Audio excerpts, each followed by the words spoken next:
kan hubungan kita kepada Gusti Allah.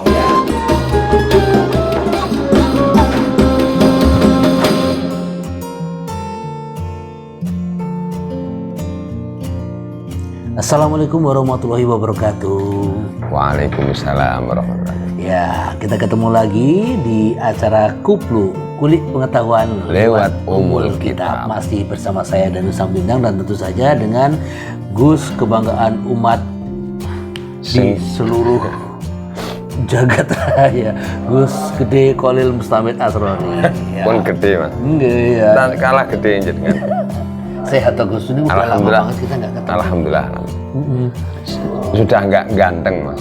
Tapi ganteng sekali. Aduh, ya. Kali ini spesial sekali karena sudah lama banget kita tidak bertemu nih teman-teman, dan saya langsung kangen ngobrol sama Gus Kholil ini karena selama tidak berjumpa dengan beliau itu saya juga banyak sekali merenung tentang sebuah keinginan. Jadi saya masih berpikir mana yang lebih baik ya, bebas berkeinginan atau bebas dari keinginan. Nah ini dari frame-nya Gus Kholil ini seperti apa, kita akan dengerin bareng-bareng. Keinginan ya, bebas berkeinginan atau terbebas dari keinginan. Wah kalau tadi pusing nih mas. Ya, bon, kalau gitu kita ganti tema. Jangan ya. Sebenarnya begini, udah tahu. Manusia bagian dari makhluk Allah yang berbeda dengan makhluk-makhluk lainnya, yaitu dianugerahi akal budi. Nah, salah satu akal budi itu adalah keinginan itu mas. Irodah. Nah ketika kita menyadari dengan sepenuhnya bahwa keinginan itu anugerah Allah, ya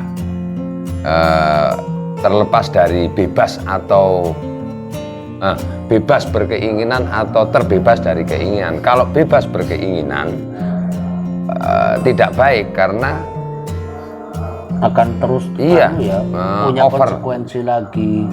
Over keinginannya. Sementara kalau kita bilang atau ingin atau terbebas dari keinginan itu ya melawan kodrat. Iya, karena kita dianugerahi keinginan. Salah satu sifat wajib Allah itu 20 ya.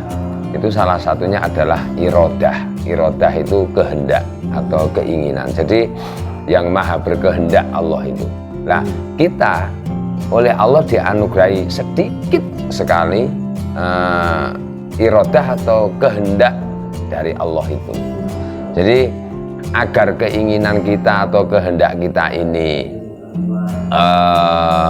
baik dan benar atau benar dan baik, ya kita harus menyadari bahwa keinginan yang ada di diri kita ini adalah anugerah dari Gusti Allah. Insya Allah ketika di hati kita sudah tertancap seperti itu, maka keinginan kita oleh Allah akan diarahkan sesuai dengan irodah Allah yang benar dan baik. Nah, saya jadi ingat lagunya Bang Iwan Fals yang saya kalau disuruh menyanyikannya fals ya. Tidak fals. Kalau fals nanti sama dengan Iwan Fals. Tapi kalau yang menyanyikan penjenengan insya Allah iya sumbang sama aja.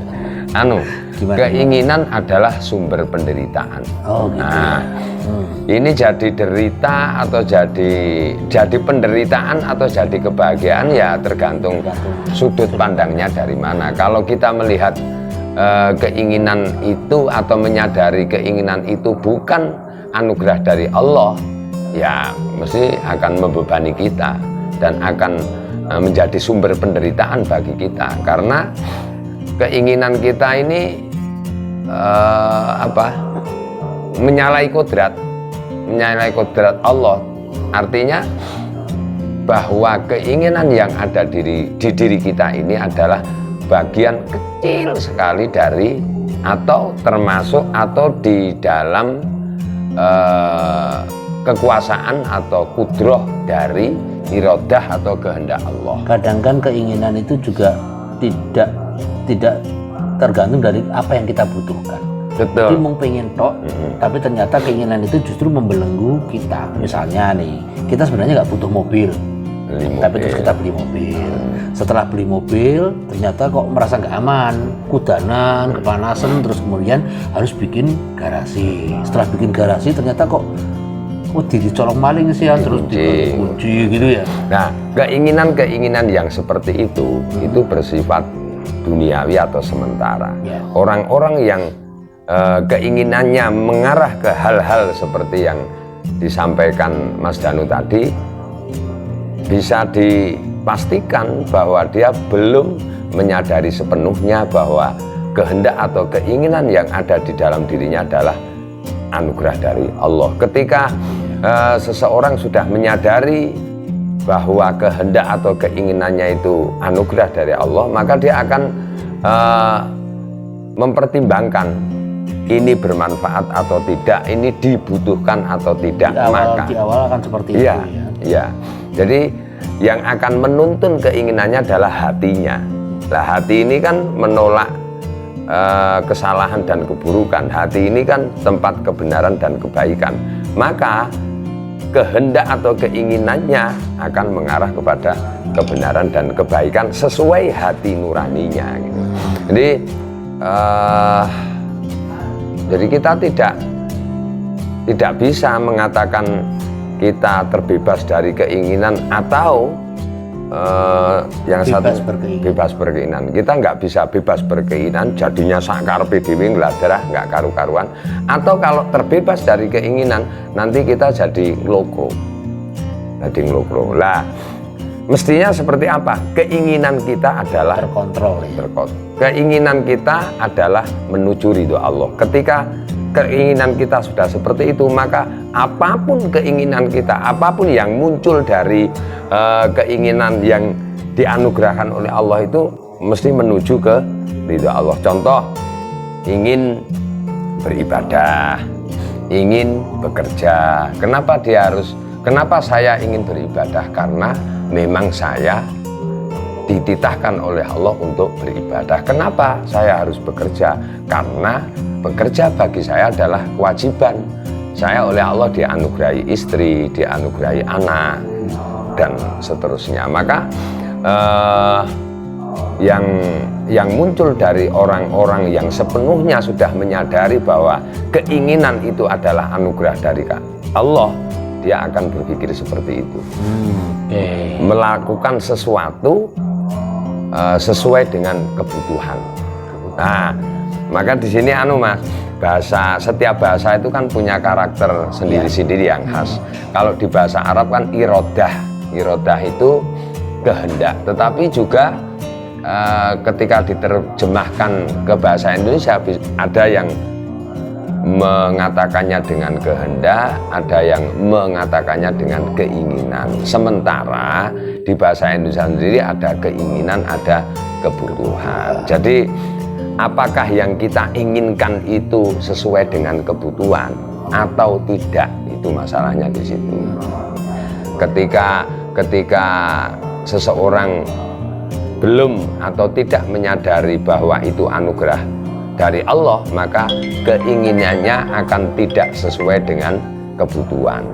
Tetapi ketika seseorang itu sudah menyadari bahwa keinginannya adalah anugerah dari Allah, maka keinginannya akan mengarah atau sesuai dengan kebutuhan. Gitu. Kalau orang Jawa dulu mewejang gini, wejangannya urip kuwi sing sakmadya. Sakmadya itu sesuai kebutuhan. Jadi keinginan-keinginan kita disesuaikan dengan kebutuhan yang memang kita butuhkan benar-benar ya, bukan karena ndelok tanggane duwe opo, dhewe pengen opo gitu ya. Oke Gus, ini kayaknya cukup jelas sudah yang menjadi kegelisahan saya. Jadi saya pengen apa gitu kok saya masih ragu-ragu. Itu juga bagian dari kontrol itu ya. Iya, Maka harus senantiasa belajar kita. Apalagi ilmi. hubungannya sama saya pengen itu nih orang di duit gitu. Nah, itu nanti gini, kalau bebas berkeinginan itu jadinya geladra. Kalau terbebas dari keinginan itu jadinya nglokro. Gitu ya. Iya. Oke. Yang sakmatyo, yang sedengan saja sesuai Sedang kebutuhan. saja kata alam ya. Betul. Oke, baiklah kawan-kawan, kita sudahi pertemuan kulik pengetahuan lewat Ummul Kitab kali ini. Kita akan ketemu lagi dalam Kupluk tema selanjutnya. yang berbeda, tentu bersama saya dan Sang Bintang dan juga Gus Khalil. Dan kita akan berjumpa lagi di lain kesempatan, tentu masih membahas tentang kupluk, ngomongin isi kupluk. Serenyah makan kerupuk, kremes-kremes. Oke, sampai jumpa. Wassalamualaikum warahmatullahi wabarakatuh. Waalaikumsalam warahmatullahi wabarakatuh.